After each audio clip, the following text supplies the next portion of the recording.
Bonjour, bonjour à toutes et à tous. Donc, un briefing spécial aujourd'hui, parce que depuis le début, on vous dit que la périodicité de nos briefings pouvait être interrompue si un événement se produisait. Et donc, nous pensons que l'événement qui se produit ce matin avec le discours et les différentes mesures prises justifiait ce briefing avancé. Avant toute chose, je vais passer la parole au président Kidé, qui est en ligne. Donc, Emmanuel, c'est à toi. Mais merci Gilles. Donc effectivement, comme vient de vous le dire Gilles, on pense qu'il est important de faire une vidéo immédiatement aujourd'hui, après le discours de ce matin de Vladimir Poutine. Et on va vous demander de suivre notre site de la Chambre, le ccfr.ru, régulièrement, parce que on pourrait changer la périodicité de nos Zooms en fonction justement de l'urgence de l'information. Et en ce moment, l'information justement évolue beaucoup. Alors sans plus attendre, je vais passer la parole à Arnaud qui va nous faire un commentaire du discours du président Poutine. Mais sachez que nous continuerons à le faire aussi souvent que cela est nécessaire. Voilà. Merci beaucoup Gilles, merci Arnaud, la parole est à toi. Merci Gilles, merci Président. Effectivement, nous assistons à une accélération des événements, dès hier d'ailleurs. Nous sommes manifestement à un nouveau tournant avec une nouvelle phase qui s'ouvre en Ukraine. Alors les faits, quels sont-ils? Il y a eu hier, je le rappelle, l'annonce par les dirigeants des républiques de Lugansk et Donetsk et par les responsables des administrations pro-russes de Kherson et Zaporozhye de référendums qui se tiendront entre le 23 et le 27 septembre, c'est-à-dire ces prochains jours. Et puis aujourd'hui, à 9 heures, heure de Moscou, intervention de Vladimir Poutine, au cours de laquelle il a notamment été annoncé, au cours de laquelle a notamment été annoncée la mobilisation partielle, et cette intervention a été suivie par un autre discours de la part du ministre de la Défense. Igor y reviendra plus spécifiquement. Quelques remarques d'ordre général avant de venir sur ce qui a été dit et de s'interroger sur ce que ça veut dire et sur les conséquences. Je pense qu'il s'agit d'une réaction au revers dans la région de Kharkov qu'on a évoqué ces derniers jours. L'objectif, je pense, c'est de reprendre l'initiative, d'ouvrir une nouvelle séquence, de montrer que la Russie ne subit pas les événements, peut-être aussi de mettre un terme aux éventuels flottements observés dans le Donbass et dans les régions du sud ukrainien que j'ai évoquées. Vladimir Poutine, ces derniers jours et peut-être même ces dernières semaines, depuis, on s'en souvient, la tentative d'assassinat contre M. Douguine, est sous pression des durs, entre guillemets, qui seront contentés probablement par les mesures annoncées aujourd'hui. L'autre contrainte du président Poutine, c'est également de ne pas s'aliéner la majorité silencieuse qui, jusqu'à présent, était plutôt dans une posture de déni vis-à-vis de ce qui se passe en Ukraine et qui ne pourra plus ignorer ce qui se passe. Alors, que retenir de ce discours? Pas mal de choses. Tout d'abord, ce qui est très frappant, c'est que Vladimir Poutine reprend le narratif sur l'Ukraine, sur 2014, Maïdan, les nazis, le régime de Kiev. C'est pas nouveau, mais ça ouvre le discours et c'est réaffirmé sur un ton extrêmement fort. Autre cible du discours, là encore avec une virulence assez stupéfiante, l'Occident, sur lequel il revient à plusieurs reprises. Au début de son discours, il dit, je cite, que l'objectif de l'Occident est d'affaiblir, diviser et anéantir en fin de compte notre pays. Encore une fois, les mots ont un sens, surtout quand ils sont prononcés par le chef de l'État et a fortiori quand il s'agit d'une puissance nucléaire.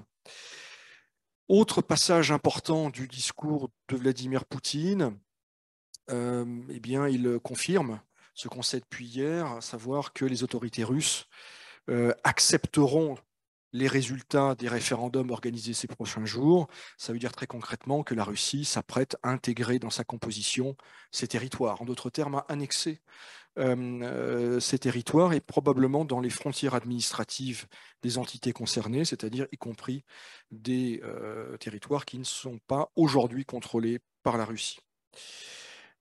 Évidemment, l'annonce principale, c'est la mobilisation partielle que le président explique par l'ampleur du front, la ligne de front, plus de 1000 km.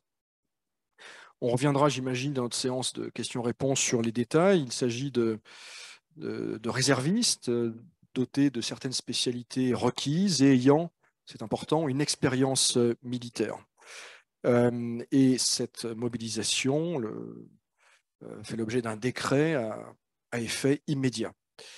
Dans le même temps, Vladimir Poutine a évoqué l'autre mobilisation, celle de l'industrie de défense. Il s'était d'ailleurs entretenu hier avec un certain nombre de responsables de cette industrie. J'ai évoqué déjà les propos très durs à l'égard de l'Occident. Il y est revenu à plusieurs reprises. Il a souligné le caractère inacceptable des livraisons d'armes, surtout lorsqu'il s'agit, ou il pourrait s'agir d'armes de longue portée. Il est revenu, il a relevé les discours, selon lui, récurrents en Occident sur la nécessité de mettre la Russie à genoux, etc., etc. Donc, un propos très, très virulent à l'égard de l'Occident. Alors, comment interpréter, encore une fois, je pense que ce texte va être traduit en anglais et très probablement en français aussi, donc je vous laisse le soin de lire le verbatim. C'est un discours assez long, il fait 15 minutes. Alors, comment interpréter, quelle première conclusion tirer de tout ça? Il me semble que Vladimir Poutine fait monter les enchères. C'est à la fois un discours aux Russes, bien sûr, mais aussi un discours aux Ukrainiens et aux Occidentaux. Parmi les questions auxquelles on n'a pas encore de réponse, les questions qu'on se pose, il y a évidemment celle des réactions des Russes tout d'abord. On croit percevoir une forme de sidération, quoique probablement moindre que le 24 février, puisque, me semble-t-il en tout cas, on sentait venir cette décision, elle était évoquée sur les réseaux sociaux, voire dans la presse depuis quelques jours. Donc le choc est probablement moindre que celui du 24 février. En même temps, on parle aujourd'hui de mobilisation. Donc pour les personnes concernées et les familles concernées, on sort j'allais dire, du virtuel pour entrer dans une réalité. En tout cas, la guerre devient une réalité immédiate, tangible pour un certain nombre de Russes, plusieurs centaines de milliers de Russes. Alors, est-ce qu'il y aura une acceptation? Est-ce qu'il y aura des stratégies d'évitement? On voit qu'aujourd'hui, par exemple, les billets d'avion pour Erevan, Istanbul et tous les pays encore accessibles par des vols directs depuis Moscou et sans visa sont pris d'assaut, si j'ose dire. Est-ce qu'il y aura une fronde? Le parquet général a fait savoir aujourd'hui que les personnes qui manifesteraient contre la mobilisation partielle encourrait 15 ans de prison. On verra. Est-ce qu'il y aura une forme de résignation? En tout cas, la réaction de la société russe, c'est peut-être le principal enjeu, avec évidemment celui de la situation militaire sur le terrain et de son évolution dans les semaines et les mois à venir. Les réactions en Ukraine, réactions aussi en Occident, on peut penser que les propos de Vladimir Poutine ne dissuaderont pas les Ukrainiens de poursuivre leur offensive ou contre-offensive, y compris après le 27, c'est-à-dire après la clôture des référendums. Et on peut douter que les propos de Vladimir Poutine fassent cesser le soutien occidental à l'Ukraine, mais ça ouvre quand même des questions, puisque, comme je l'ai dit, les enjeux ne sont plus les mêmes. Et quoi a été évoqué, outre la mobilisation aussi, l'utilisation de l'arme nucléaire. Donc, autre question, la mobilisation elle-même.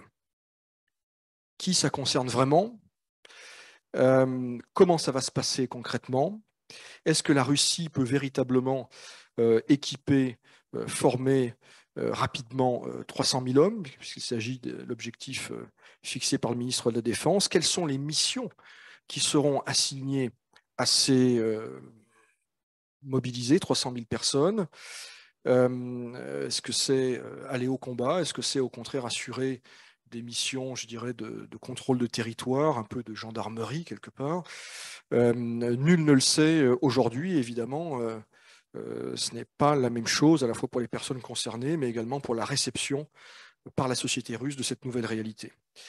Autre interrogation, que va-t-il se passer dans les prochains jours? Dès le 23, date d'ouverture des référendums dans les républiques séparatistes et sur les territoires contrôlés par la Russie dans le sud de l'Ukraine. On peut s'attendre, il faut s'attendre, je pense, à des coups d'éclat de la part de l'Ukraine, qui va évidemment tout faire pour éviter de nouveaux faits accomplis et surtout pour éviter leur acceptation sur place, en Russie et en Occident. On peut penser que pour la Russie, l'objectif, c'est de marquer les esprits, d'inverser la tendance, évidemment, sur le terrain. Là, la question, c'est comment faire et est-ce que la Russie peut le faire, y compris après la mobilisation partielle. Réaction de l'Occident. Que va faire l'Occident dans les prochains jours, les prochaines semaines? On évoque déjà de nouvelles sanctions, mais que peut-on sanctionner qui ne l'est déjà sans s'infliger des dommages plus importants qu'aux Russes? Ce n'est pas évident.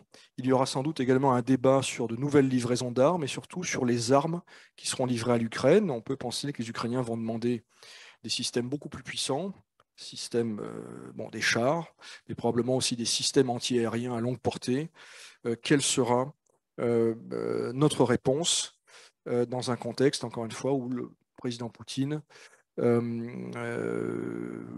change de ton et demande à être pris au sérieux, dit qu'il ne s'agit pas de bluff. Alors, évidemment, quand on dit qu'on ne bluffe pas, ça veut dire qu'on pense que les gens d'en face croient qu'on bluffe.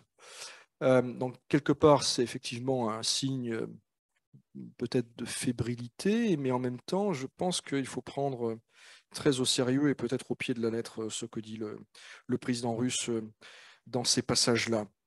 Donc, est-ce qu'on est prêt à faire? Jusqu'où est-on prêt à aller dans un soutien économique, financier et surtout militaire renouvelé à l'Ukraine? Quel risque est-on prêt à prendre finalement pour l'Europe, pour l'Occident?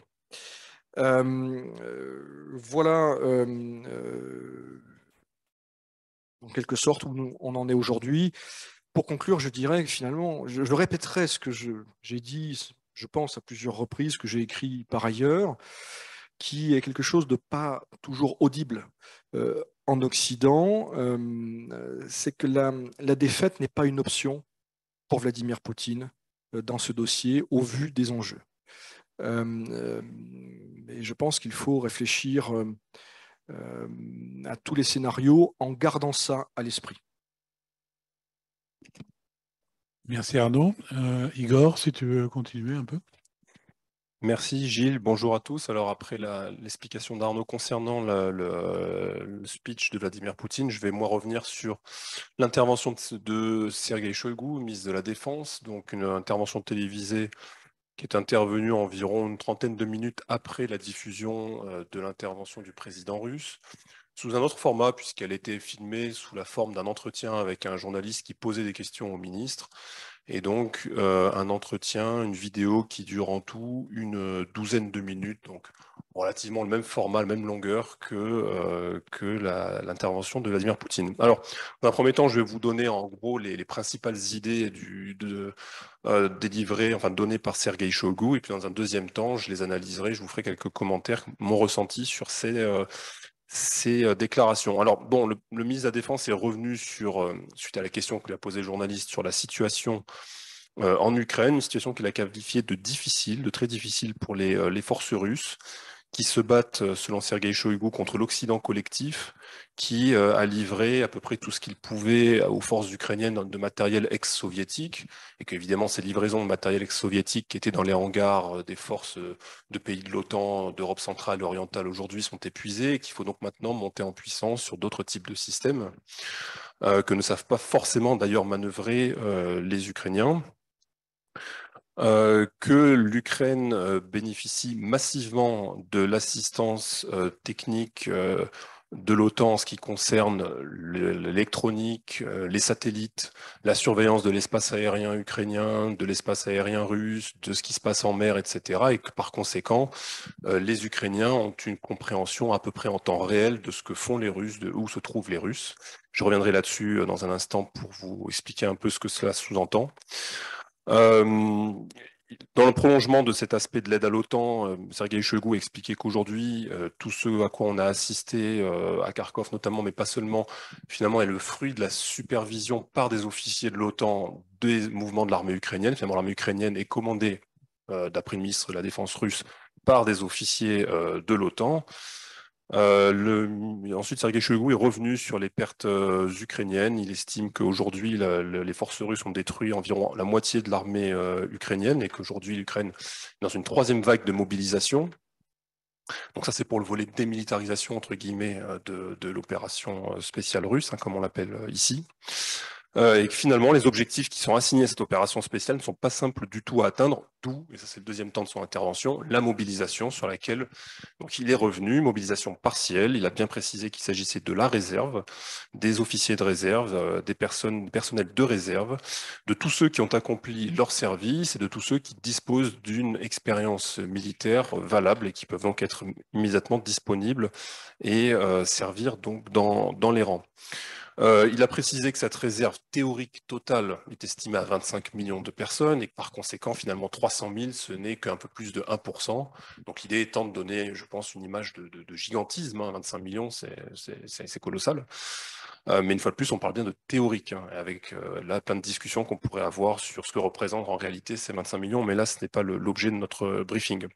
Alors, on croit comprendre que cette mobilisation partielle, en tout cas les personnes qui sont concernées par cette mobilisation partielle, seront amenées à être déployées non pas forcément au feu, en tout cas au contact, sur ce qu'il appelle la ligne de contact, mais plutôt dans les territoires qui sont aujourd'hui tenus par l'armée russe, donc un peu comme le laissait entendre Arnaud, une sorte de mission d'administration de territoire, de tenue de territoire et d'ordre, de maintien de l'ordre plus qu'autre chose. Bon, c'est ce qu'on croit comprendre. Alors maintenant, la partie un peu commentaire. D'abord, le contexte dans lequel cette intervention de Shoïgu, mais aussi de Poutine, évidemment, intervient. Elle intervient après, Arnaud l'a dit, la contre-offensive ukrainienne sur Kharkov. Elle intervient à quelques jours après le sommet de Samarcande dont on a parlé la semaine dernière, sur lequel je ne reviens pas. Elle intervient le lendemain d'une réunion importante qu'a eu le président russe avec les représentants du complexe militaro-industriel, à qui il a demandé en gros d'accélérer la cadence et de faire tout le nécessaire pour livrer en temps et en heure et en quantité ce dont l'armée russe a besoin. Donc il y a une espèce de revue qui a été faite hier, et alors que se tient aujourd'hui à New York l'Assemblée générale annuelle de l'ONU, à laquelle le président russe, évidemment, ne participe pas. C'est Sergueï Lavrov qui a représenté la Russie à New York. Alors, tout d'abord, moi, ce que je retiens à ce stade de cette mobilisation partielle, c'est qu'à mon sens, ça ne va pas régler, je pense, les problèmes de fond structurels auxquels l'armée russe est confrontée, les défis auxquels elles sont confrontées, auxquels les militaires russes sont confrontés. En revanche, cela peut avoir un impact sur les dynamiques à l'œuvre sur le champ de bataille. Donc d'abord, cet impact va dépendre quand même en tout cas son ampleur va dépendre de plusieurs facteurs qu'on ne mesure pas encore à l'heure actuelle. Il est trop tôt. D'abord, le délai dans lequel cette mobilisation va être réalisée. Il faut lever, on a dit 300 000 hommes. La capacité d'absorption de cette masse d'hommes par l'armée russe. Ça aussi, je vais revenir là-dessus. La manière dont on va les équiper, la manière dont on va les former, la manière dont on va les déployer. On a dit il y a une zone d'incertitude sur la manière, enfin en tout cas sur leur zone de déploiement, a priori donc pas le front, mais les régions qui manifestement devrait voter en faveur du rattachement à la Russie. Ça fait beaucoup de territoires, beaucoup de zones à tenir. Donc finalement, l'idée, c'est de libérer, donner de l'oxygène aux hommes du rang, aux contractuels, aux professionnels, pour qu'ils ne soient plus chargés quelque part de l'administration ou de la gestion de ces territoires avec la Rosgvardia, mais qu'ils puissent être envoyés, eux, au feu et qu'ils soient remplacés, me semble-t-il, par ces appelés. Enfin, ça reste à voir. La capacité d'absorption de la masse de ces réservistes, c'est un vrai défi en soi parce que, très brièvement, sans rentrer dans les détails, il n'existe pas de structure centralisée en Russie qui a vocation à absorber les appelés en général et les réservistes en particulier, puisque les appelés comme les réservistes sont directement rattachés à des unités et sont donc déployés au sein de ces unités pour effectuer leur service ou pour effectuer leurs réserves. Et par conséquent, c'est à ces unités de les prendre en charge, de les intégrer, de les former, de les équiper, de faire tout ce qu'on peut imaginer, ce qui mobilise en soi des ressources humaines d'ailleurs au sein de ces unités pour mettre à niveau ces appelés et ces réservistes pour leur période de rappel et maintenant pour la mobilisation. Évidemment, ça consomme de la ressource et tout ceci me renvoie à la question que j'ai évoquée d'entrée de jeu, la question des défis structurels. Il faut bien comprendre que l'armée russe, depuis plus d'une dizaine d'années, a subi des réformes profondes, très profondes et structurelles, qui étaient censées la faire passer d'une armée, je dirais, conscrite massive à une armée beaucoup plus resserrée, qui avait pu avant tout vocation à être une force expéditionnaire, c'est-à-dire une force qui peut être rapidement déployable par petits contingents sur une zone de crise, principalement dans l'espace post-soviétique. D'une part. D'autre part, quand on lit les documents stratégiques depuis une dizaine d'années, enfin les choses qu'on fait, on voit que finalement la Russie ne s'attendait pas forcément à se livrer à un conflit de masse. C'était principalement des crises régionales, des conflits locaux, dans le Caucase, dans l'espace post-soviétique, ou ailleurs en Syrie en quelque sorte aussi, mais pas un conflit de masse, si bien que finalement cette mobilisation en soi est un défi parce qu'il faut réapprendre à faire des choses qu'on a désappris pendant plus d'une dizaine d'années, à coup de réformes, Serdyukov, puis Shoigu qui a poursuivi les réformes. C'est pour ça que je vous dis, ça va être un vrai défi en tant que tel de gérer cette masse humaine qui va se présenter, qui se présente peut-être déjà dans les Wayenkomat. Troisième point que moi je relève, c'est que suite à ces déclarations, on n'est pas, contrairement au mois de mars après Istanbul, on n'est pas dans le cas de figure d'une diminution d'objectifs ou d'objectifs qui sont revus à la baisse. Après Istanbul, on avait donc organisé une retraite de la direction, dans la direction de Kiev, on avait fait un geste de bonne volonté, comme ça est qualifié ici, hein, on replie des troupes de la direction de Kiev, replie des troupes de la direction de Soumy, dans le cadre d'un geste de bonne volonté suite à Istanbul. Là, on voit qu'on est à un nouveau tournant dans cette crise, mais que là, en revanche, il n'y a pas d'objectifs revus à la baisse, comme ça a été dit par le président russe comme par Sergei Shoigu, le cœur de l'objectif de la mission opération spéciale, c'est le Donbass. Et ça reste la prise de contrôle du Donbass. Enfin, dernier temps, par rapport aux déclarations du ministre sur l'aspect OTAN, coopération avec l'OTAN, etc., finalement, le ministre de la Défense, et comme d'ailleurs le président russe, nous décrivent une Ukraine qui est sous emprise de l'Occident collectif, qui n'est plus souveraine dans ses choix et qui ne serait manifestement pas non plus souveraine dans la planification des opérations. Donc, comme je l'ai dit, c'est vrai, comme j'ai rappelé, Sergei Shoigu indique que ce seraient des officiers de l'OTAN qui s'occuperaient de tout cela. Ce qui pose quand même un problème sur la perception côté russe de avec qui on dialogue pour la paix. Est-ce qu'on parle avec les Ukrainiens? Mais s'ils ne sont pas souverains et pas autonomes, à quoi bon parler avec eux? Est-ce qu'ils ne voudraient pas parler directement, non pas avec les Européens malheureusement, mais avec les Américains? Et en fait, c'est aujourd'hui, moi, ce que je retiens un petit peu de tout ça, c'est que avec qui il faut faire la paix, j'ai l'impression que plus que jamais, c'est pas avec les Ukrainiens, ça sera avec les Américains qu'il faut discuter. En tout cas, c'est la perception qui ressort aujourd'hui ici à Moscou. Merci. Merci beaucoup à tous les deux de ces éclairages intéressants. Alors, dans les questions, on a notamment d'ailleurs un témoignage qui est intéressant. Je le retrouve. Voilà, bonjour et merci de le briefing. Concernant la mobilisation, le fils de 23 ans de ma voisine russe, qui avait seulement fait l'armée normale à 18 ans, a déjà été appelé ce matin et réquisitionné à partir de lundi matin. Donc ça nous donne déjà une idée de l'accélération de tout ça. Pour faire quoi et où, il ne sait pas et ne comprend pas. Il n'est spécialiste de rien du tout. Donc... Cette personne est considérée comme ayant une expérience militaire. Donc, il y a un des critères qui est rempli, manifestement. Alors, une question un peu de fond. Poutine, en évoquant l'arme nucléaire, ne nous montre-t-il pas qu'il craint une attaque de l'OTAN?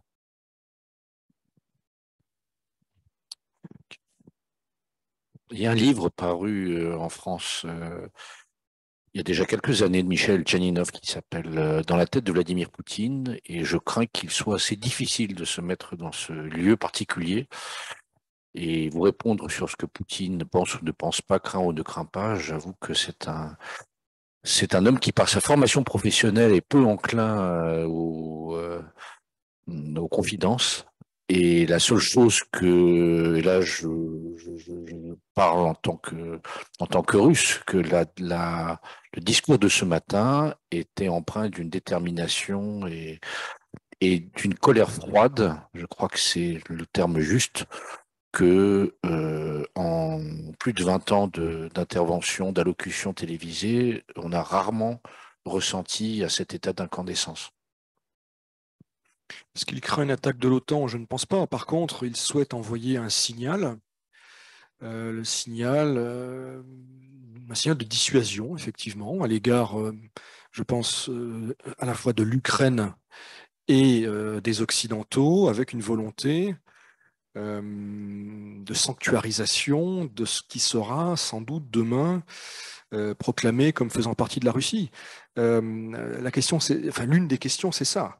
Que se passe-t-il le 28 au matin si les Ukrainiens, comme c'est très probable, passez-moi l'expression, ne lâchent pas le morceau et continuent leur offensive contre Kherson ou ailleurs, qui seront probablement intégrés à la Fédération de Russie. Alors, on peut dire que jusqu'à présent, les attaques ukrainiennes sur Belgorod ou en Crimée n'ont pas appelé de réponse spécifique ni de réponse nucléaire. Mais je pense qu'une partie du propos de Vladimir Poutine, c'est ça, c'est de dire attention, il y aura une nouvelle réalité et la Russie est une puissance nucléaire. Et qui s'attaque à une puissance nucléaire peut s'attendre à une réponse digne d'une puissance nucléaire. Je ne dis pas, encore une fois, que le feu nucléaire est une réponse automatique. Il y a, je pense, beaucoup de mesures intermédiaires entre l'inaction ou le scénario inertiel et la frappe nucléaire.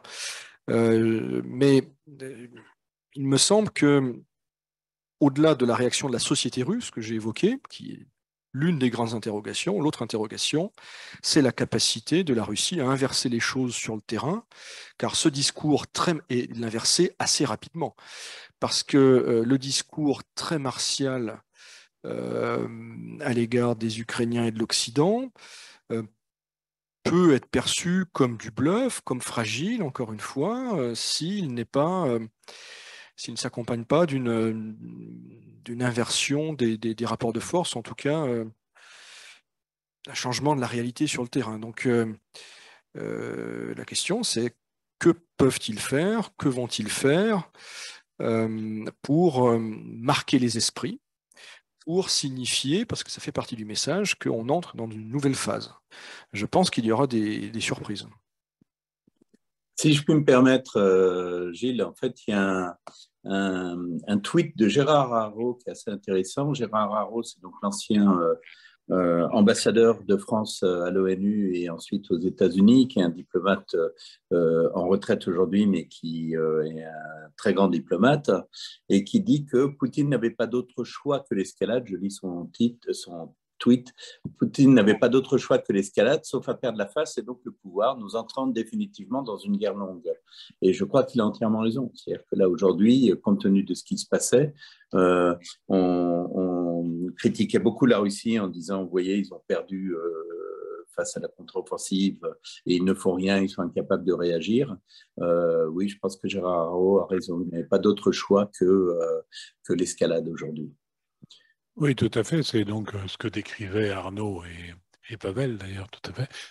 Oui, juste deux petits mots peut-être pour compléter. Alors, ce qui croit une attaque imminente de temps, moi je pense pas. En revanche, il a tenu à revenir dans son intervention sur les motivations qui l'ont poussé à déclencher l'opération spéciale.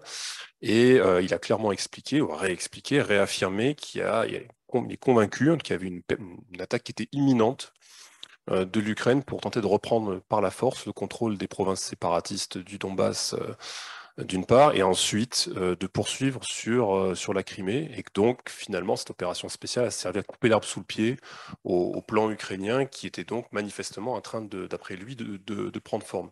Et sur le témoignage qui nous a été fourni, moi, j'ai cru comprendre qu'il y avait des spécialités qui étaient plus recherchées que d'autres parmi les réservistes. Je crois comprendre que les gens qui ont servi dans des régiments de transmission, par exemple, ou qui ont servi dans des régiments d'artillerie ou qui savent manipuler les missiles sont particulièrement recherchés ou seraient susceptibles en tout cas d'être appelés en premier dans le cadre de cette mobilisation partielle.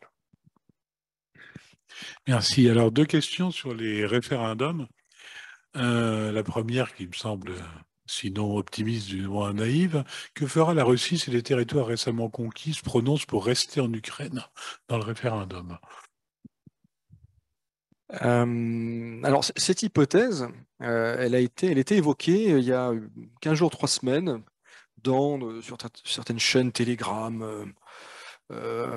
Certains disaient, dans les cercles patriotiques, entre guillemets, russes, certains disaient, vous allez voir, ils vont faire des référendums et une réponse négative sera le prétexte pour lâcher ça, pour lâcher non pas les Donetsk et Lugansk, mais Kherson et Zaporogie. Bon, manifestement, c'était assez fantaisiste et on s'achemine vers un autre scénario.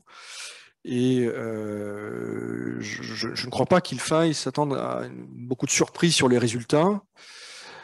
Résultats de quoi d'ailleurs? Ça, c'est une vraie question. Parce qu'on imagine, j'ai du mal à imaginer comment peut se tenir un scrutin dans les conditions actuelles, mais en tout cas, il y aura un résultat et je pense qu'il sera très largement positif. Donc la question en réalité ne se pose pas, si tant est qu'elle soit posée. Et d'ailleurs, ma question, est-ce qu'il y a un mécanisme en place déjà, parce que le référendum, donc sans surprise, probablement donnera la volonté des populations locales d'intégrer la Russie. Mais ensuite, il faut que ce soit accepté par la Douma. Est-ce que les autres régions de Russie et le reste de la population doivent accepter cette intégration? Est-ce qu'il y a un mécanisme en place? Il y a un mécanisme en place, il a été étrenné en 2014 avec la Crimée. On se souvient de la cérémonie au Kremlin avec les 2 chambres réunies, la signature en grande pompe par Vladimir Poutine. Donc oui, il y a un précédent de 2014. À la suite des référendums, s'ils sont en faveur de l'annexion russe, peut-on imaginer une première tentative côté russe de proposer des négociations de paix? Je pense pas. Je pense qu'on peut imaginer une éventuelle nouvelle phase diplomatique, mais avec vraiment plein de guillemets, hein, uniquement, à mon avis, après que les Russes aient pris le contrôle du Donbass. Comme j'ai dit tout à l'heure, je ne les vois pas transiger sur cet objectif qui est représenté ce matin par Vladimir Poutine comme étant le cœur des objectifs de l'opération spéciale. Donc, déjà préserver ce contrôle, Lugansk et bon, évidemment une partie de Donetsk, mais il reste environ 40% de la région de Donetsk qui échappe au contrôle des forces russes. Je ne les vois pas s'engager sérieusement dans des discussions avant qu'ils aient pris le contrôle de ces 40%. Et qu'un autre rapport de force, de façon plus générale, à mon avis, soit établi sur le terrain. Alors, 2 questions, mais qui sont liées, qui répondent à la même inquiétude, je pense. Y a-t-il une possibilité que les étrangers soient interdits de rentrer en Russie? Et deuxième question, quelle incidence cette mobilisation partielle aura-t-elle sur les passages aux frontières, entre parenthèses, pour ceux qui ont les 2 nationalités? Alors, pour ce qui est de la première question, possibilité que les étrangers soient interdits de rentrer en Russie. Bon, encore une fois, partons du principe que tout est possible, mais aujourd'hui, ce qui est discuté en Russie, c'est pas ça, c'est la possibilité pour les Russes de quitter la Russie. Et la fermeture des frontières, non pas pour les étrangers qui veulent venir en Russie, mais pour les Russes qui souhaiteraient la quitter éventuellement. C'est ça aujourd'hui dont on parle beaucoup. Pour ce qui est de la deuxième question, mais ça nous amène à la deuxième question, sur les binationaux, en fait, c'est ça, hein, sur... oui, enfin, aujourd'hui, c'est pas très clair. Aujourd'hui, il y a des déclarations diverses sur le thème ne sont concernés par des restrictions de franchissement de frontières que les personnes qui se sont déjà vues remettre leur convocation par les commissariats militaires, donc ils sont mobilisés. Il y a beaucoup de rumeurs qui disent qu'en réalité, ce sera beaucoup plus large. La vérité, c'est qu'on ne sait pas aujourd'hui, mais que... alors par contre, s'il y avait massivement déjà des problèmes, on le saurait. C'est-à-dire que tout va très vite en Russie, les réseaux sociaux fonctionnent. S'il y avait à la frontière finlandaise ou à l'embarquement des avions pour Erevan ou Istanbul, dès aujourd'hui, des personnes qui sont débarquées ou interdites d'embarquer, on le saurait déjà. Mais ce qui ne s'est pas produit aujourd'hui peut se produire demain. Ça, c'est une évidence, c'est une banalité. Puis il faut rappeler une règle simple de droit international, c'est que le ressortissant d'un pays est considéré par les autorités de ce pays comme ressortissant de plein droit. Le fait qu'il ait d'autres passeports, de quelque couleur et en quelque quantité que ce soit, ne change absolument rien pour lui vis-à-vis des autorités. Et donc, en l'occurrence, un russe binational, trinational, quadrinational est considéré, sera considéré par les autorités russes comme un citoyen russe, point. Alors, il y avait plusieurs questions sur les. Est-ce qu'on va pouvoir retrouver ça, ce briefing plus tard? Oui, bien sûr, sur notre chaîne YouTube, donc pas de souci. Ceux qui l'ont raté le début ou la fin pourront le revoir dans son intégralité. Est-ce que cette mobilisation est une tactique pour dissuader l'OTAN de toucher à ces régions?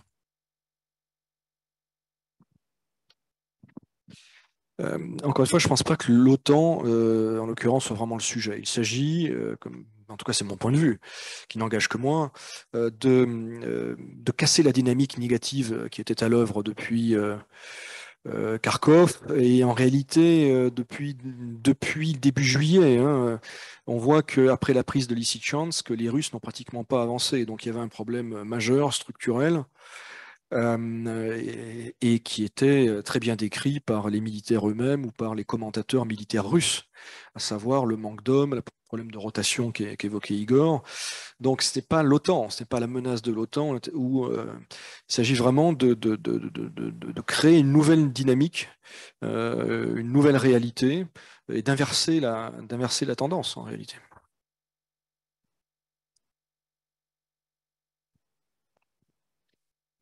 Alors, à l'Assemblée générale de l'ONU, des personnes qui étaient plutôt soft vis-à-vis de la Russie, comme Scholz, ont été très virulents. En conclure. Quand on voit les réactions depuis ce matin côté en Occident, évidemment, on interprète cette mobilisation comme un signe de faiblesse, comme le fait qu'en réalité, il faut continuer sur la ligne qui a été adoptée à l'égard de la Russie dès le départ de cette crise, que cette stratégie en réalité est en train de payer, etc., etc. Donc, évidemment, il y a d'un côté cet aspect-là, de l'autre côté, on dénigre cette décision du président russe, et il y a toujours une tendance à estimer que d'un certain côté, il bluffe, et que par conséquent, il y a un côté circulé, il n'y a rien à voir, qui est à mon sens un petit peu, qui est un petit peu de la myopie, qui est un peu dangereux. C'est les réactions. Alors Scholz, il y a eu les réactions sur la mobilisation, puis les réactions par l'égard des référendums. Les réactions à l'égard des référendums ont commencé à fuser dès hier soir. Le président Macron a parlé de parodie. Scholz a expliqué que personne ne reconnaîtra jamais ces référendums. Le Foreign Office a fait de même, le département d'État également. Donc, bon, c'est des choses auxquelles on s'attendait, auxquelles les Russes attendaient aussi. Et là-dessus, il n'y a pas vraiment de surprise, hein. Maintenant, il faut voir qu'ils étaient ensemble à l'ONU, tous réunis, enfin tous, une grande partie des chefs d'État, de gouvernement. J'ai dit, c'est M. Lavrov qui représentait la Russie. Donc, évidemment, avec une nouvelle de cette ampleur, il y a une certaine émulation qui a dû se faire, j'imagine, à New York dans un sens comme dans l'autre, hein. Donc, d'où certaines réactions plus fermes que d'autres. Peut-être que si M. Scholz avait été à Berlin, la réaction aurait été un peu plus modérée, je ne sais pas. Je note quand même qu'il est souvent taxé par ses détracteurs d'être mou, d'être un petit peu trop réservé, que les Ukrainiens l'ont pas ménagé non plus, hein, ces derniers mois, en lui reprochant son manque de fermeté à l'égard de la Russie. Donc voilà, ça explique aussi peut-être ces sorties assez vigoureuses du chancelier allemand.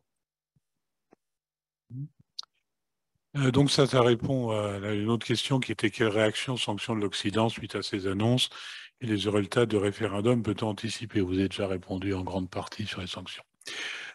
La Russie ne pourrait pas se contenter d'annexer les territoires déjà contrôlés sans prendre les zones administratives de ces territoires qui ne sont pas contrôlés.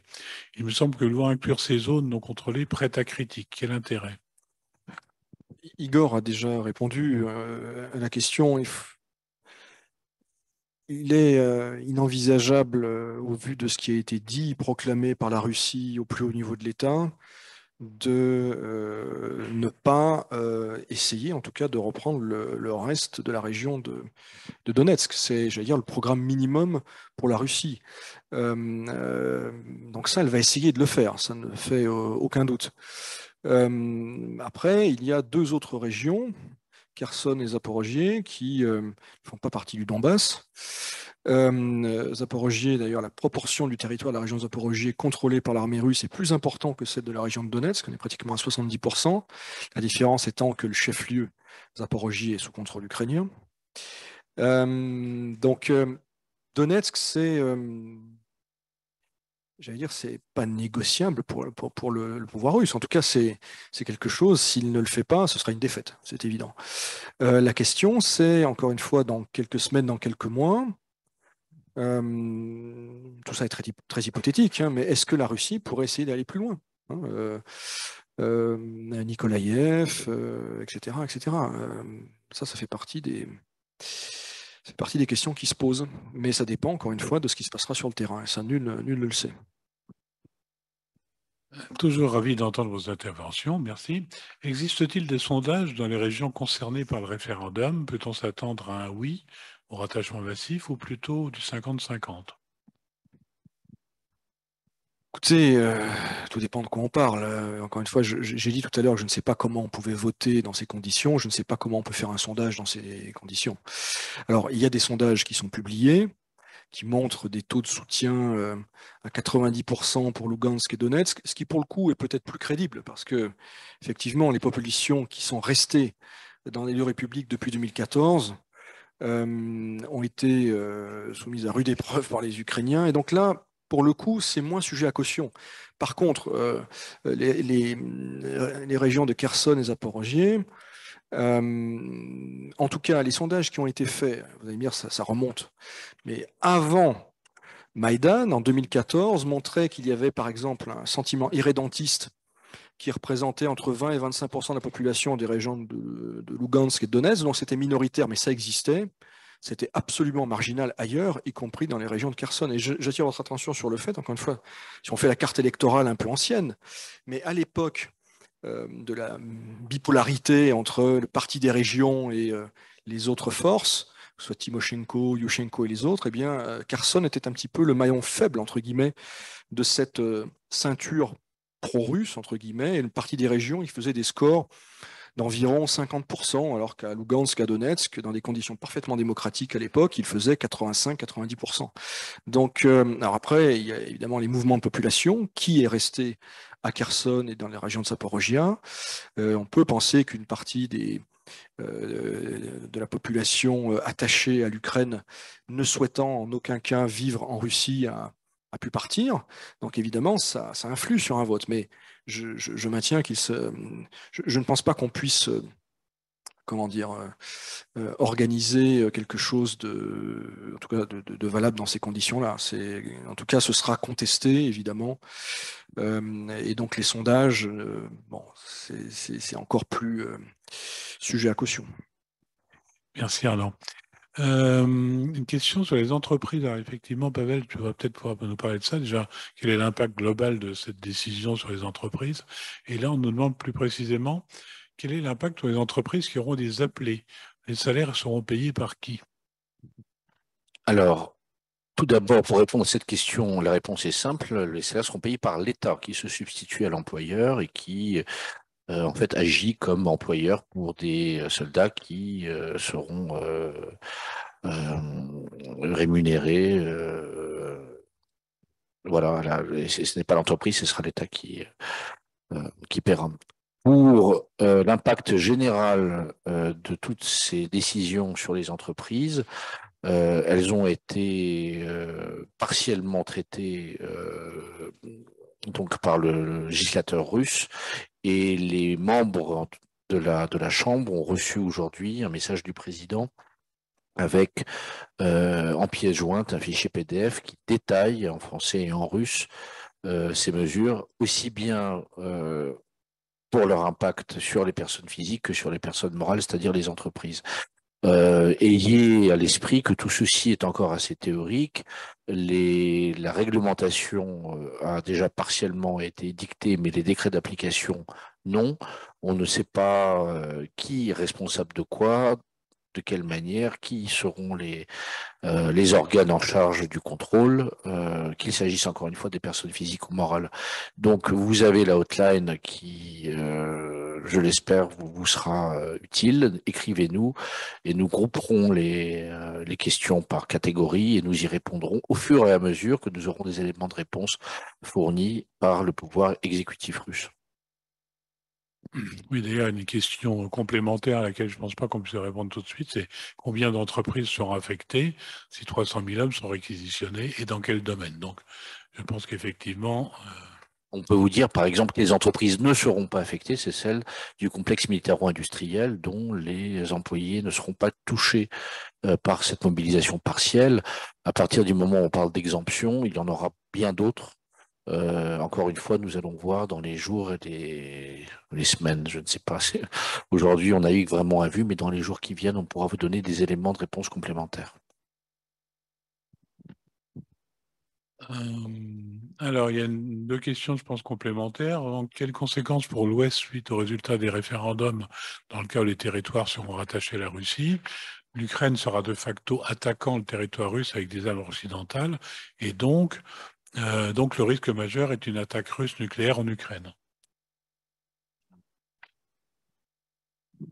C'est ce qu'on évoquait un peu avant, il y a quand même une différence, c'est-à-dire que, comme Arnaud l'a rappelé, en réalité, depuis plusieurs mois, les forces ukrainiennes bombardent sporadiquement, mais quand même régulièrement, des bourgs et des villages dans les régions frontalières régions russes frontalières de l'Ukraine, Belgorod, Koursk, etc., sans que ça déclenche de conflagration nucléaire pour autant, d'une part. D'autre part, il y a aussi quand même des choses assez curieuses qui se sont passées en Crimée ces dernières semaines, à répétition. Là non plus, ça n'a pas provoqué de réponse disproportionnée de la part de la Russie. Bon, mais là on parlait de bombardements, c'est quand même grave, hein. C'est des installations militaires, c'est une chose, mais aussi, je l'ai dit, des villages et des civils qui sont évidemment bombardés.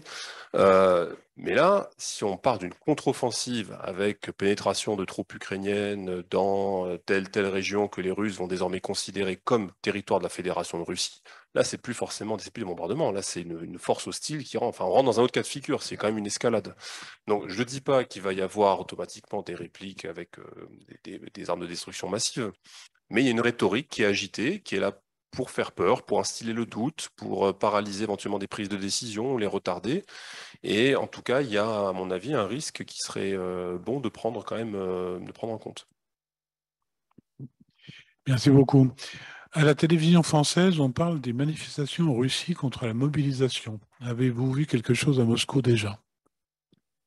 À Moscou, non. Il y a eu effectivement quelques dizaines de personnes qui sont sorties dans les rues d'Irkoutsk et d'autres grandes villes de Sibérie. On parle de quelques dizaines de personnes, dont certaines ont été interpellées, en tout cas mises en garde avant dispersion. Donc ça existe, c'est pas massif, ce qui n'est pas étonnant. Il faudra voir effectivement ce qui se passe à Saint-Pétersbourg, à Moscou, dans les heures et les jours qui viennent. Il y a un autre scénario en réalité, plus que les manifestations hostiles. Ce qui est possible, c'est qu'une partie des personnes concernées ou qui pensent pouvoir être concernées à l'avenir se mettent au vert, entre guillemets, restent à la datcha, ou voilà, un scénario d'évitement plutôt que de confrontation avec le pouvoir. Y a-t-il de nouvelles consignes du Quai d'Orsay et de l'ambassade de France pour les Français présents en Russie suite à la déclaration de mobilisation partielle? Aujourd'hui, j'ai rencontré monsieur l'ambassadeur Pierre Lévy ce matin dans son bureau à l'ambassade et pas d'instruction ni du Quai ni d'autres organes officiels français. Nous sommes en contact étroit et régulier et quotidien et permanent avec aussi bien la chancellerie diplomatique de l'ambassade qu'avec le consul général. Et la Chambre fait partie des canaux d'information pour la communauté française. Donc, dès qu'une nouvelle fiable et stable interviendra, évidemment que tous nos canaux de communication la relayeront. Alors, deux questions sur la Chine. Déjà, quelle est la réaction s'il y en a une, de la Chine à cette nouvelle? Et puis, légèrement plus ancien, connaît-on la teneur des entretiens des présidents russes et chinois lors de leur dernière rencontre à Samarcande? La Chine serait-elle en mesure d'appuyer la Russie en cas de guerre de masse? Peut-être qu'Igor voudrait dire quelque chose. Il y a eu une première réaction, effectivement. La Chine appelle à des pourparlers, un cessez-le-feu et des pourparlers. Mais je pense, mais c'est très personnel, que le message s'adresse plus à l'Ukraine qu'à la Russie en réalité. Et de même que peut-être a-t-on mal interprété ce qui s'est passé à Samarcande la semaine dernière, lorsque Vladimir Poutine a admis qu'il fallait abréger, ce n'était pas pour se mettre à la table des négociations tout de suite. Oui, d'ailleurs, il y a le président turc qui était aussi à Samarcande, qui s'est entretenu aussi avec Vladimir Poutine et qui a expliqué qu'il était ressorti de cet entretien avec le sentiment que le président russe voulait effectivement terminer ce conflit assez rapidement. Enfin, il y avait un narratif un peu comme ça qui semblait ressortir. C'est possible qu'il y ait eu un contresens sur voilà, ce que ça voulait dire. Dans les Chinois, effectivement, on dit qu'ils les appelaient à la reprise, enfin, cessez-le-feu qui devrait être le plus immédiat, le plus rapide possible et à des pourparlers. Maintenant, la question de l'assistance de la Chine, c'est une question qui est en réalité posée depuis des mois, depuis le 24 février, en fait, jusqu'où la Chine est prête à aller, jusqu'où et surtout avec, du côté des Américains, l'idée de quand est-ce que les Chinois vont lâcher les Russes. Moi, je pense qu'au plan vraiment macro-géopolitique, les Chinois n'ont pas du tout intérêt à lâcher les Russes, parce que de leur point de vue à eux, c'est les prochains sur la liste ensuite. Donc, c'est pour ça qu'à travers ce qui se passe aujourd'hui entre l'Ukraine et la Russie, les Chinois comprennent bien qu'il y a un enjeu pour eux aussi. Bien, nous avons encore beaucoup de questions, mais plus beaucoup de temps. Une question, pourquoi avoir fait une mobilisation alors que, si je ne me trompe pas, seulement 25% de l'armée russe est sur le front? D'abord, on ne connaît pas le pourcentage en réalité. Et puis, tous les personnels ne sont pas susceptibles de pouvoir être envoyés sur le front. Vous ne pouvez pas envoyer les sous-officiers et officiers, par exemple, qui sont dans les sous-marins nucléaires. Voilà, donc il y a les administratifs, il y a aussi des personnels administratifs. Donc, il faut faire la part des choses entre les effectifs théoriques, déjà, les effectifs réels, et puis les effectifs qui sont susceptibles d'être déployés sur un théâtre d'opération terrestre principalement. Dernière question, je pense, pour aujourd'hui. Est-ce que cette décision pourrait déstabiliser et impacter à terme la confiance du peuple envers le gouvernement russe? Ça fait partie, je pense, des secrets espoirs, ou pas très secrets d'ailleurs, de pas mal de gens en Ukraine d'abord, mais aussi en Occident, avec des parallèles entre la situation actuelle et 1917 pour le régime tsariste. Je crois qu'il ne faut pas sous-estimer cette question. Et d'ailleurs, la prudence avec laquelle Vladimir Poutine a avancé, je pense qu'il a tout fait pour retarder, pour éviter, et il ne prend cette mesure, qui est une mesure de mobilisation partielle, que parce qu'il n'a plus le choix. Je pense que si il ne s'était pas produit ce qui s'est produit dans la région de Kharkov, il aurait préféré sans doute continuer dans la configuration antérieure. Pourquoi? Parce qu'il est conscient du fait que eh bien, voilà, la résonance dans la société n'est pas la même, la réalité n'est plus la même, et l'on parle d'intégrer des gens dont la carrière militaire n'est pas le métier, tout simplement. Donc, ça a forcément un impact majeur, quoique difficilement mesurable aujourd'hui, sur la société et donc sur le rapport de la société envers le pouvoir. Donc, nul ne sait en fait ce qui va se passer, ni sur le terrain, ni dans les esprits des Russes. Donc, il faut être très prudent et très modeste à ce stade quand on essaie de répondre à ce type de questions. Merci beaucoup. Pavel, quelques mots? Oui, alors, d'une part, quelques mots d'excuses pour les changements que nous avons pris l'initiative d'opérer sur l'agenda de ces débriefings. Pour nous, la priorité est de coller au plus près à l'actualité. Donc, je vous invite à consulter le site internet et évidemment vos téléphones ou iPad pour regarder le fil Telegram, parce que nous allons à partir d'aujourd'hui gérer la situation au jour le jour. Et vous verrez sur le slider de notre site quand aura lieu le prochain débriefing, le prochain Zoom. Si l'actualité ne le justifie pas, nous nous retrouverons lundi prochain, toujours à la même heure, 16h30 heure de Paris, 17h30 heure de Moscou. Si l'actualité nous semble mériter un traitement spécial comme aujourd'hui, eh bien, nous nous retrouverons tous les jours comme ça a été le cas au mois de février. Donc, regardez la fréquence des Zooms. Secondo, pour des raisons que vous comprendrez aisément, nous, à partir d'aujourd'hui, nous ne traduirons plus en russe ces briefings. D'ailleurs, toutes les questions, sans exception, qui nous sont parvenues aujourd'hui, étaient rédigées en français, en excellent français. On n'a pas vu une faute d'orthographe. Mais bon, vous comprendrez que commenter ces événements par une chambre de commerce franco-russe, il vaut mieux que ce soit fait en français. Voilà. Donc, suivez-nous. Nous réjouissons de votre présence. C'est très important de vous savoir avec nous, à nos côtés, avec l'ambassade, avec le consulat, avec l'ensemble de la communauté des entreprises. Tenez bon et merci encore de votre fidélité. J'espère à très vite. Voilà, Président Kidé, un mot de conclusion? Mais d'abord, je voulais vous remercier tous les quatre parce que c'était formidable. Ça nous a beaucoup éclairé. Je remercie aussi tous les participants. Vous étiez extrêmement nombreux aujourd'hui. Vous étiez 4 fois plus nombreux que la fois dernière. Donc, on voit l'importance de l'information.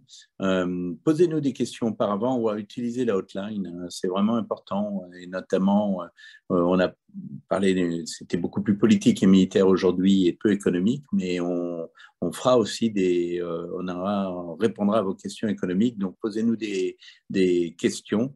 Et comme Pavel le disait très très bien, on reste de toute façon en contact avec l'ambassade extrêmement régulièrement, plus que régulièrement, on leur parle plusieurs fois par semaine. Donc on vous tiendra au courant de toute évolution, quelle qu'elle soit, que ce soit des évolutions dues à la situation dans le pays ou ce que le Quai d'Orsay ou l'ambassade souhaite vous transmettre. Donc merci encore à tous de nous avoir servis et merci à tous les quatre pour cet excellent briefing.